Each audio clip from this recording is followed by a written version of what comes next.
in the sacrifices. All of us should. I'm also disappointed that this bill cuts money for prevention, which is so important to the health of all Americans. Mr. Speaker, I believe that an ounce of prevention is worth a pound of cure. Thank you, and I yield back. Who seeks recognition? Gentleman from Maryland. Reserve the balance. Gentleman continues to reserve. Gentleman from Michigan. I reserve. Gentleman from Michigan reserves. Gentleman from Michigan. I reserve. I think. Gentleman from Michigan. We're prepared to begin closing if the gentleman from Michigan wants to close. I think I have to go first. Then if we're prepared to close, I will yield a minute to the distinguished gentleman from Maryland. From Maryland is recognized. Gentleman is recognized for 2 minutes. I thank my friend, the Speaker. I'm glad that he's in the chair. He and I have worked together because we understand what needs to be done in order to meet the fiscal crisis that confronts our country. All of us need to participate, not just our federal employees, but all of us. In the short term, we need to do what this bill does. 160 million people will get an extra $1,000 that hopefully will help build our economy, create jobs, expand opportunity for our people. The unemployed will make sure that they have that safety net critical for them and their families. The doctors will have a short period of time to have some confidence that they will be compensated to serve Medicare patients over the next 10 months. The only people asked to pay for that, as I said before, are federal employees. That is why it took this 20 minutes. To say to each and every one of us in this House, first of all, federal employees ought not to be the piggy bank out of which you pretend that we're going to be able to pay the deficit. That's wrong. It's not been recommended by any of our groups. I've had the opportunity of working with Mr. Camp, who in my view is a very conscientious member of this body. I'm glad that he's the leader. Actually, I wish Mr. Levin was the leader because he's of my party. But if my party is not in control, I'm glad that Mr. Camp leads them, a reasonable person. Ladies and gentlemen of this House, America must know that we all need to contribute. The federal employee has paid $60 billion over the last 24 months, over the next 10 years, already. $60 billion. And this year will have their pay reduced from what the law requires, another $30 billion. That's $90 billion. Forget about this bill. Forget about the highway bill, which says $44 billion in additional reduction in benefits. $134 billion is on the table. It hasn't passed, but it's on the table.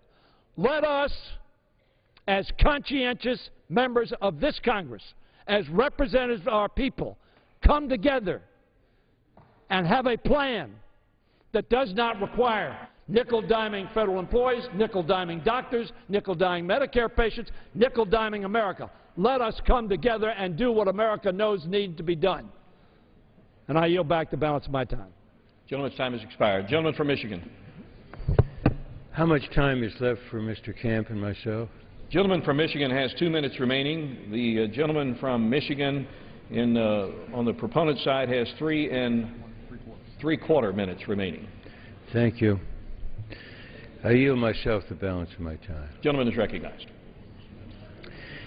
I think this has been a healthy discussion, and I think all of us respect very much the positions that have been put forth.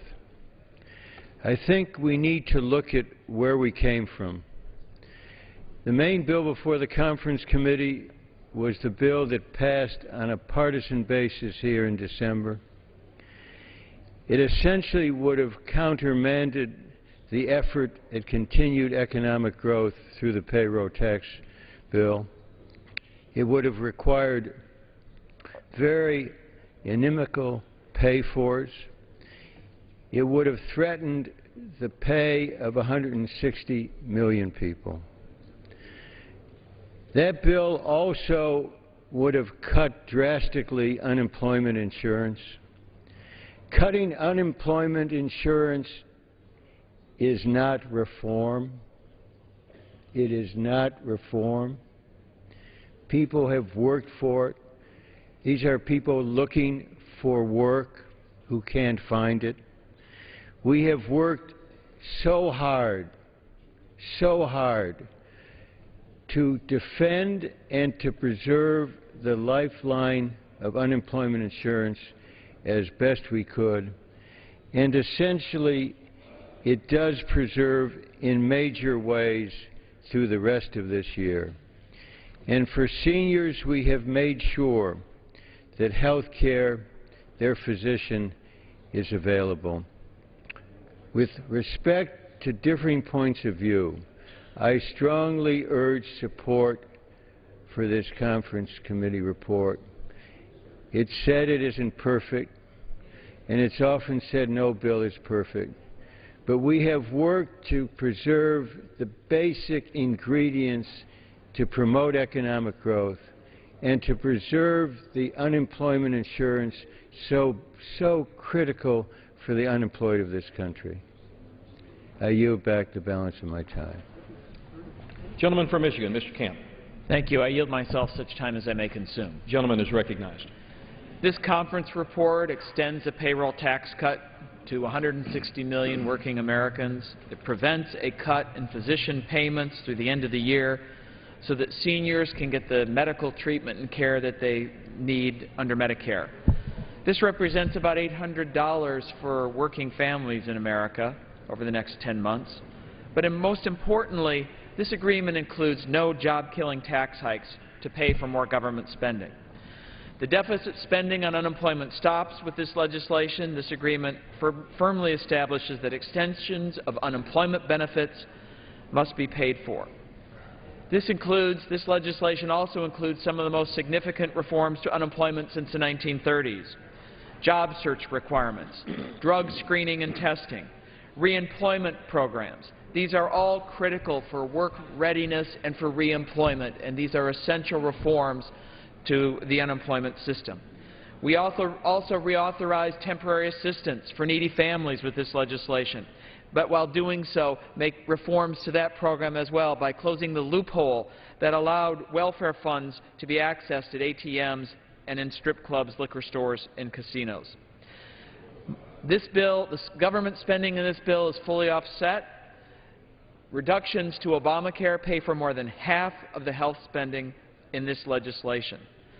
And this also restores to the Congress a process dating back to our Founding Fathers. They knew that at times government would be divided and that we couldn't always agree. This agreement was debated in public using that time-honored process, and with that I urge all members to support this bipartisan House-Senate conference agreement. And I yield back the balance of my time. Gentleman yields back his time. All time for debate has expired. Pursuant to House Resolution 554, the previous question is ordered. The question is on adoption of the conference report. All those in favor say aye. Aye. All those opposed say no. The ayes have it. The conference report is adopted. Without objection, for what purpose does the gentleman from Michigan seek recognition? Demand the yeas and nays. The yeas and nays are requested. Those favoring a vote by the yeas and nays shall rise. A sufficient number having risen, the yeas and nays are ordered. Members will record their votes by electronic device. Pursuant to Clause 8 of Rule 20, this 15-minute vote on adopting the conference report will be followed by a 5-minute vote on agreeing to the Speaker's approval of the journal if ordered. This is a 15-minute vote.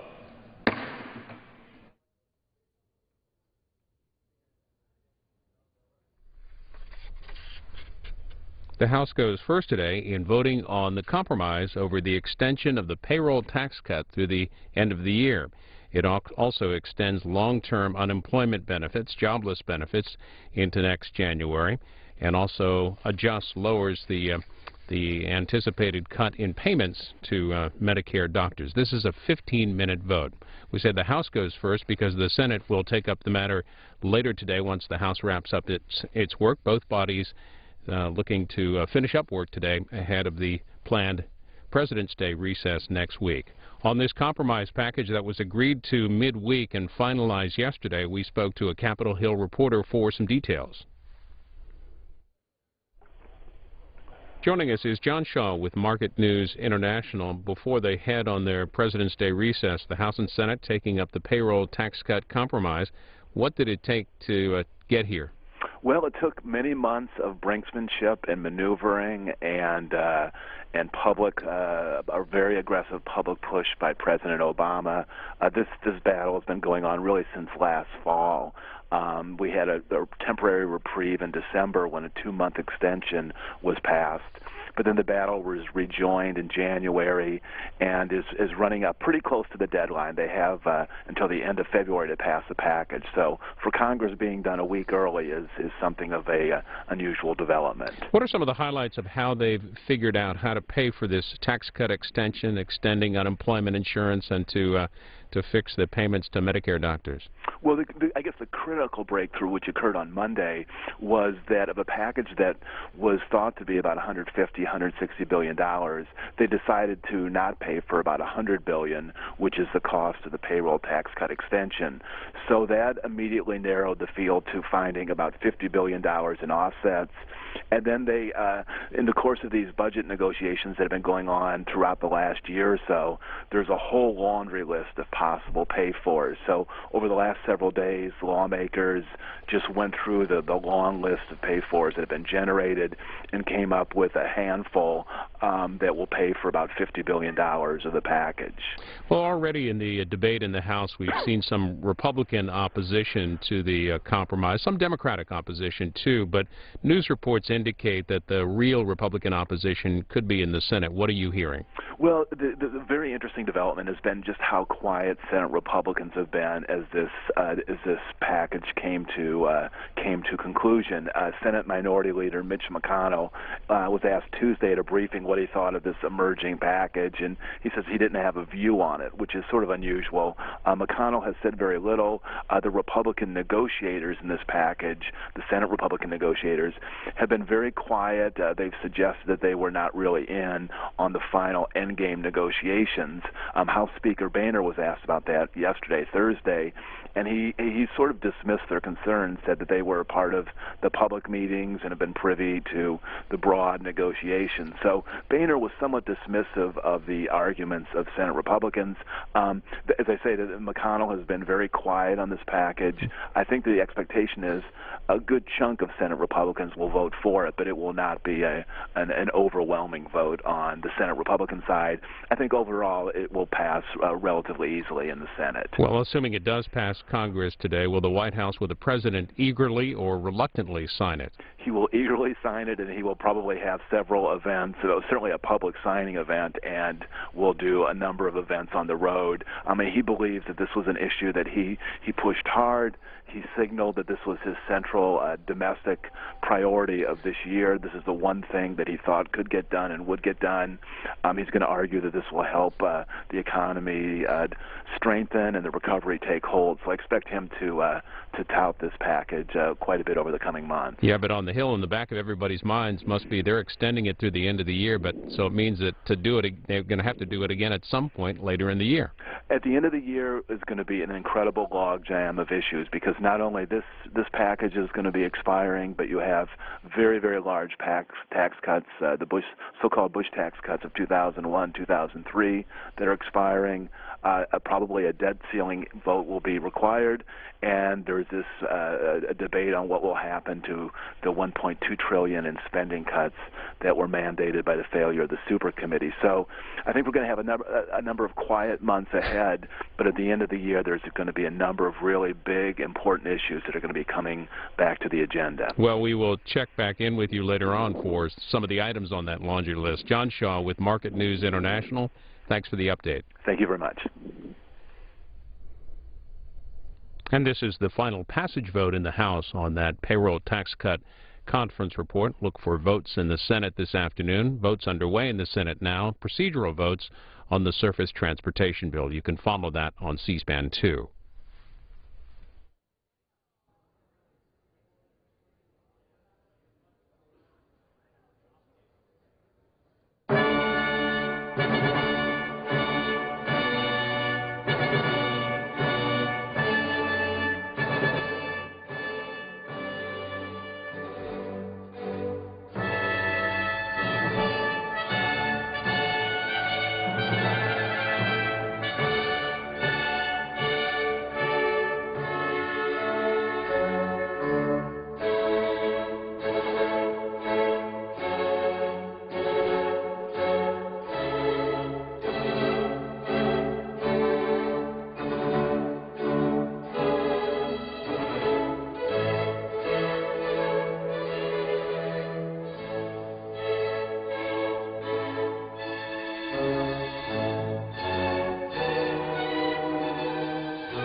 The yeas are 293, the nays are 132. The conference report is adopted. Without objection, a motion to reconsider is laid on the table. Pursuant to Clause 8 of Rule 20, the unfinished business is the question on agreeing to the Speaker's approval of the Journal, which the Chair will put de novo. The question is on agreeing to the Speaker's approval of the Journal. Those in favor say aye. Those opposed, no. Opinion of the Chair, the ayes have it. The Journal stands approved.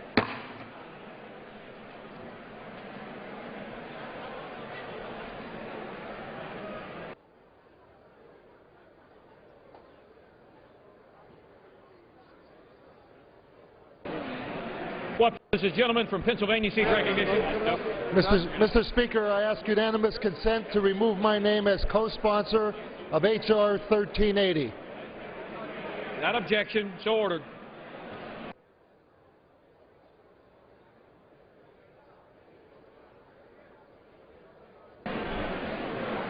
Do I need order first?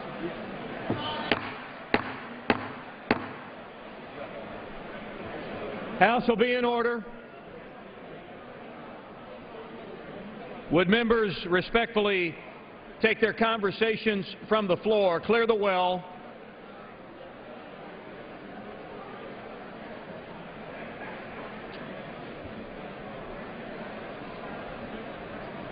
What's these?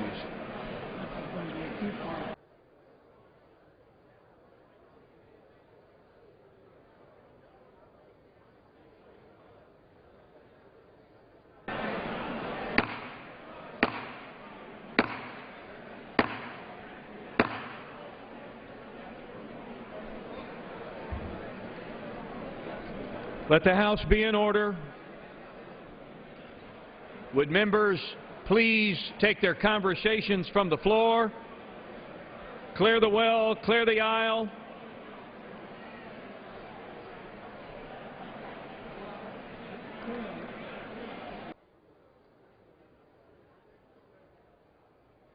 The chair lays before the House a communication. The Honorable the Speaker, House of Representatives, sir.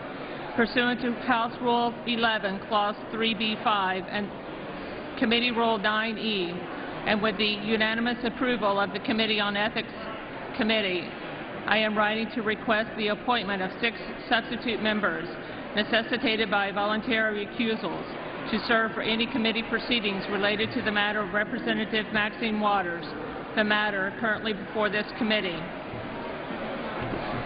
Timing of recusal.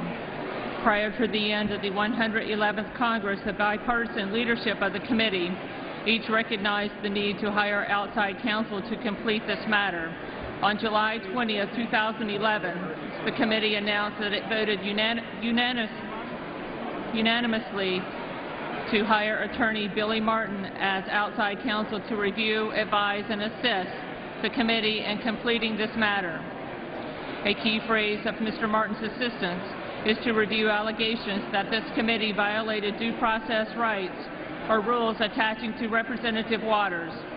In addition, Mr. Martin was asked to address whether recusal of any members of the committee should be considered and when we would be most appropriate time for his recommendations regarding recusal. Mr. Martin has informed the committee that he has reviewed tens of thousands of pages of documents and has interviewed current and former committee members as well as current and former committee staff. Each current and former committee member and current employee who was requested for interview fully cooperated with Mr. Martin. However, Mr. Martin has advised that one necessary witness has refused to appear voluntarily and when subpoenaed to testify, communicated to the committee that the witness would refuse to answer questions on the basis of the witness's Fifth Amendment privilege. The witness's refusal to answer questions prevents the completion of the due process review. While Mr. Martin had advised that the most appropriate time to present his recommendations regarding recusal would be upon the completion of his due process review, he has now counseled the committee to advance that timing and consider the recusal recommendations prior to considering the witness's refusal to testify. As the committee must now determine its next steps in this matter, Mr. Martin has recommended that the leadership of the current committee and 4 members who served on the committee in the 111th Congress consider recusal from further proceedings in this matter. After careful consideration, these 6 committee members have requested their voluntary recusal. Reasons for recusal. Mr. Speaker, the record should note that these recusal requests are not based on any indication of any wrongdoing or inappropriate partisanship by the members. In fact, Mr. Martin has advised the committee that to date, 1, he has not discovered any evidence to indicate actual bias or partiality by any current member or staff of the committee. 2, he has not discovered any evidence that should cause a mandatory recusal of any current member or staff of the committee. And 3, There is no conflict which would require the disqualification or recusal of any current member or staff of the committee. Instead, these recusal requests come from members of the committee who voluntarily cooperated with Mr. Martin's review, voluntarily appeared for interviews and with Mr. Martin, and voluntarily produced a voluminous number of documents in their possession. The members requested recusal because, 1, they believe that, out of an abundance of caution and to avoid even an appearance of unfairness, their voluntary recusal will eliminate the possibility of questions being raised as to the partiality or bias of the committee members considering this matter. 2, they want to assure the public, the House, and Representative Waters that this investigation is continuing in a fair and unbiased manner. And 3, they want to move this matter forward in a manner that supports the greatest public confidence in the ultimate conclusions of the committee. Both the committee and Mr. Martin recognize that recusal is an extremely rare occurrence and should not be sought without careful consideration by the members. While the members believe that they each can render an impartial and unbiased decision in any proceeding relating to this matter, the committee takes this extraordinary measure in this unique circumstance to further the best interests of the House and to permit this matter to be brought to a conclusion. Clerk will suspend.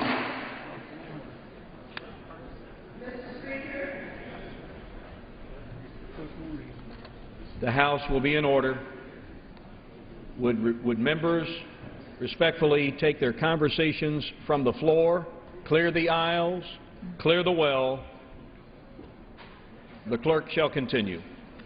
Voluntary recusal of 6 members. Therefore, members of the committee who have requested recusal are Representative Joe Bonner, Representative Linda T. Sanchez, Representative Michael T. McCall, Representative K. Michael Conaway, Representative Charles W. Dent, and Representative Greg Harper. The committee has unanimously accepted and approved these requests. Furthermore, outside counsel has discovered no evidence indicating bias or partiality on the part of former members or requiring the exclusion of any former members of the committee from serving as substitute members.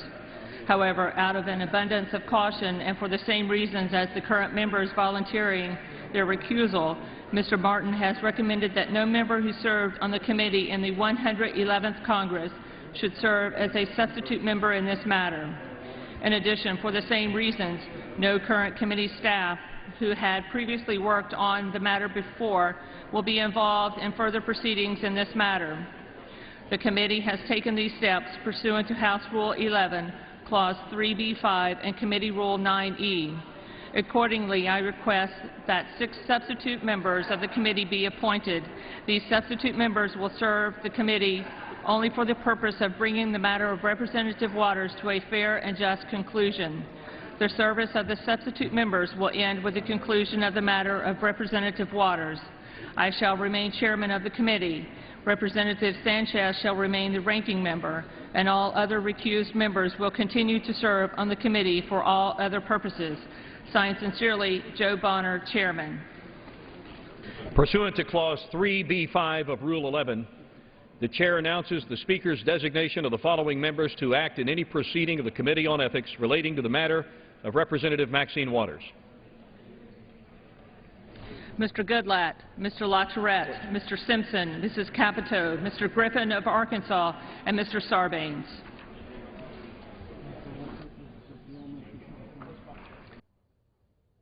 For what purposes, the gentleman from California seek recognition? Speaker, I send to the desk a resolution and ask unanimous consent for its immediate consideration in the House. The clerk will report the title of the resolution.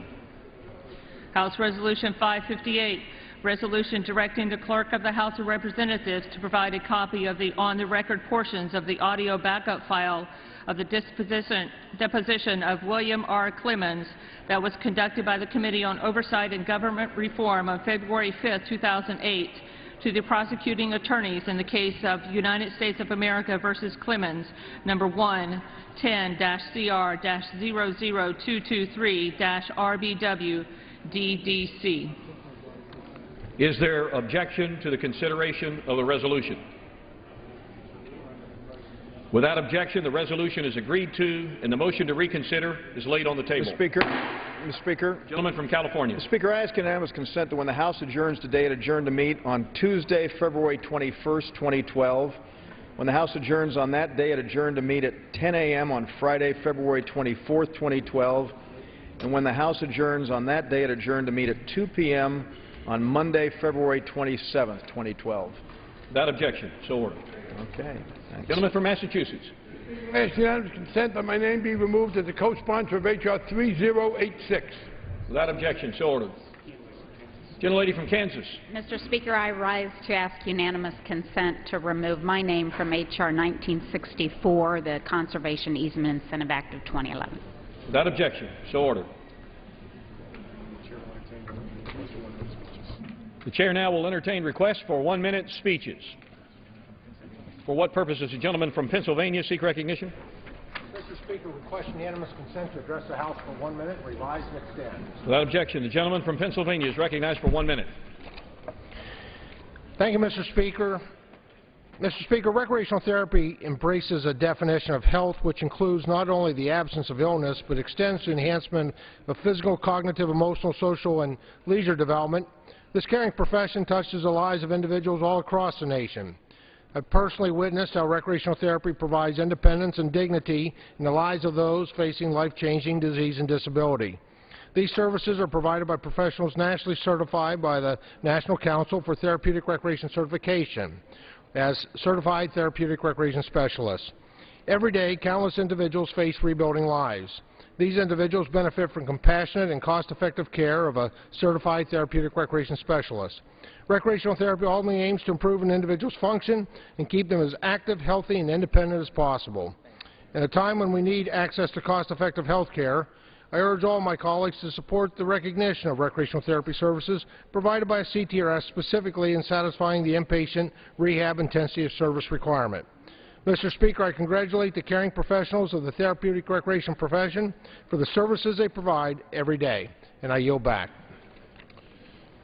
The gentleman yields back. For purposes, the gentleman from Maryland rise. To address the House and request permission to revise and extend. The gentleman from Maryland is recognized for 1 minute. Mr. Speaker, it's day 7 since the loss of religious freedom for Americans guaranteed under the First Amendment. We know that last Friday, when the final rule was issued by the Department of Health, it was identical to the rule issued last September with no further accommodations for individuals of faith. Mr. Speaker, yesterday, on day 6 of the loss of religious freedom for Americans guaranteed under the First Amendment, outside the White House, a Catholic priest and Presbyterian minister were arrested for protesting that loss of religious freedom when they knelt to pray for the restoration of religious freedom. Yes, Mr. Speaker, it is now illegal in the United States to kneel and pray in front of the White House for the restoration of religious freedom. These Americans had to pay a $100 fine for exercising their religious freedom in front of the White House. Mr. Speaker, you know if they were Occupy protesters, I guess they just put a tent over them. They'd be immune from anything happening to them. But they weren't Occupy protesters. They were there to kneel and pray for the restoration of their religious freedom. Mr. Speaker, I hope we don't go past day 7 of that loss of freedom. I yield back the time. Gentleman yields back his time. For what purpose does the gentlelady rise? Mr. Speaker, I ask unanimous consent to address the House for 1 minute, please. Gentlelady is recognized for 1 minute. Yes, Mr. Speaker, I rise to join my sisters in the state of Ohio, women elected officials, small business owners, women activists across our state to speak out against attacks on the ability of women to get full health coverage in this country. Imagine, we can land an astronaut on the moon, we can target and eliminate Osama bin Laden, but we can't seem to figure out as a society how to make sure that women have full health choices in the insurance programs of our country. It seems that some people just want to keep women in the corner and not see the struggles that they have had in preventive health care, in full choice for the medications that they take in order that they be able to live full and productive lives. You know, our grandmother had 16 children. Several of them died. She lived to the age of 93. In those days, there were almost no medications, and more women died in childbirth than soldiers were lost in World War I. I think the world has moved beyond close thinking on women's health. I stand with my sisters in Ohio, and I yield back my remaining time. Gentlelady's time has expired. For what purpose does the gentleman from Texas rise? Mr. Speaker, I ask unanimous consent to address the House for 1 minute to revise and extend my remarks. The gentleman is recognized for 1 minute. Mr. Speaker, for years the federal government keeps sneaking in taxes into airline tickets. The airlines cannot put on the ticket all those hidden taxes because the law won't let them do so. For example, when you buy a product, normally you know how much the product is and then you know how much the taxes are. But not so with airlines. Here's a typical ticket, Mr. Speaker, that starts out with $200 that's going to the airlines. But the federal government sneaks in at least 11 taxes, raising the price to $374.95. Almost another half of the ticket is federal taxes. That doesn't even count 4 more taxes they add on to the airlines. And the airline, when they make the ticket, all you see is the $374.95, because the law won't let the airlines tell the truth about the taxation of our government. When more taxes are added, the ticket price continues to go up. Congressman Graves from Georgia has introduced legislation to stop this nonsense. Let's have transparency. Let's see how much those taxes are on an airline ticket. It's time we stop the hide and seek with taxpayer taxes. And that's just the way it is. Time has expired. For what purpose does the gentlelady from Texas rise? Gentlelady is recognized for 1 minute. Speaker, I'm very proud to stand with IBEW in my district, the Brotherhood of Electrical Workers, when they've challenged a company that is, in fact, doing poor work in our city, so much so that the city electrical inspector had to shut them down. When are we going to be for our workers and to help them? I rise today to indicate my support for the payroll tax legislation that just passed. It was, in essence, after long months of negotiation and pleading for the 160 million people to get a payroll tax relief and to get those who are unemployed seeking work to get their due in unemployment insurance. It does have the opportunity for 99 weeks for those in districts that are suffering from unemployment. It doesn't take any money from Medicare. It doesn't raise the benefits. And certainly it doesn't require those onerous burdens of unemployment, GED, and drug testing except in certain circumstances. But why in the heck did we have to burden our federal employees by taking the fat and taking the skin off their backs to pay for this bill? Let's respect and know that our federal employees serve us. Let's get a better policy to be able to help Americans, provide for the unemployment, and yet not put the pain and burden on federal employees. I oppose that, will continue to oppose that, but I'm glad that there are those who get payroll tax relief and unemployment relief. I yield back. Time has expired. Gentlelady's time has expired. For what purpose does the gentleman from Florida rise? The gentleman is recognized for 1 minute. Thank you, Mr. Speaker. I stand before you to congratulate an outstanding young leader in my community, Daniel Quesada. In December 2001, when Daniel was only 13 months old, he was diagnosed with cystic fibrosis, an inherited chronic disease that affects the lungs and digestive system of about 30,000 children and adults in the United States. Today, Daniel is a 5th grade student at Our Lady of the Lakes Catholic School and is an accomplished runner who continuously finishes in the top at district races.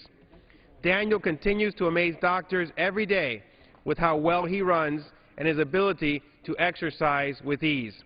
Starting March 24th at Amelia Earhart Park in Hialeah, Daniel will participate in a series of 5K races across South Florida, raising awareness for his fight against cystic fibrosis. I'm sure the South Florida community will go out and participate in this event and show support for Daniel in his battle against this disease. Anyone interested in getting information can log on to www.runningwithdanny.com. Thank you, Mr. Speaker. Gentleman's time has expired. For what purpose is the gentleman from Texas rise? The gentleman is recognized for 1 minute. Thank you, Mr. Speaker. Mr. Speaker, I rise today to speak in support of the rights of women. I do this, Mr. Speaker, because we live in a world where it's not enough for things to be right, they must also look right. And it doesn't look right for us to conduct a hearing dealing with the rights of women and not, N-O-T, and not have a woman on the panel. We would not dare conduct such a hearing discussing the rights of men and not, N-O-T, not have a man on the panel. It is not enough for things to be right, they must also look right. Some may argue that it was right. I will always argue that it was not and that it did not look right.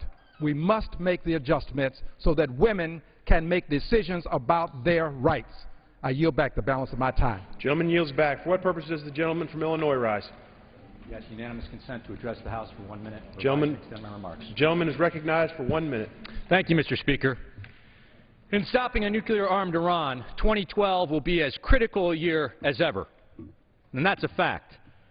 But we here in this chamber speak as one. With a bipartisan, unambiguous voice, we can drive the conversation all around the world. And that does mean something, because the United States must lead the world. It is an abdication of our responsibility and leadership if we leave the Iranian threat to anyone else. This Iranian regime is already the leading state sponsor of terrorism in the world. They bear responsibility for killing American soldiers in Iraq and Afghanistan. They fuel Assad's slaughter in Syria. They were behind the recently foiled assassination plot right here on American soil in Washington, D.C. Now imagine what they would do under a nuclear umbrella of their own. This is why we, this Congress, and this administration must anticipate what comes next. We must clearly establish that containment has no place at the table. Such a policy places us at the mercy of a madman, and it would unleash unparalleled consequences, the likes of which the world has never seen. This is what's at stake. Gentleman's time has expired. For what purpose does the gentleman from Oregon rise? Gentleman is recognized for 1 minute. Thank you, Mr. Speaker.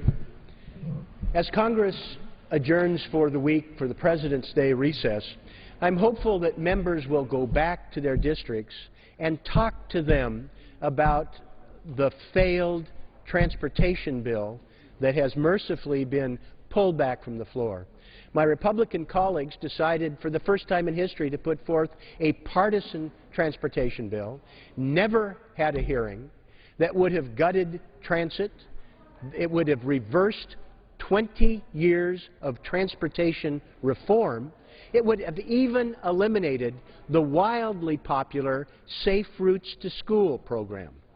I would hope that they go back and they talk to their contractors, their local government officials, parents in the PTA to understand why those programs are important, why that bill is flawed, why America deserves a better bipartisan visionary transportation bill to rebuild and renew America and put our people back to work.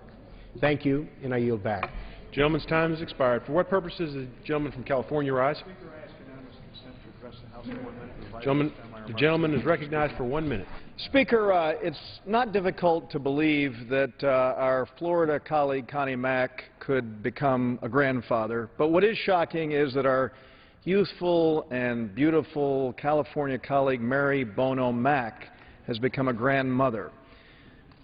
Mr. Speaker, I'm happy to announce to the House that yesterday to Mary's daughter Chiana was born Sonny William Raby, who in fact is the grandson also of our late colleague Sonny Bono.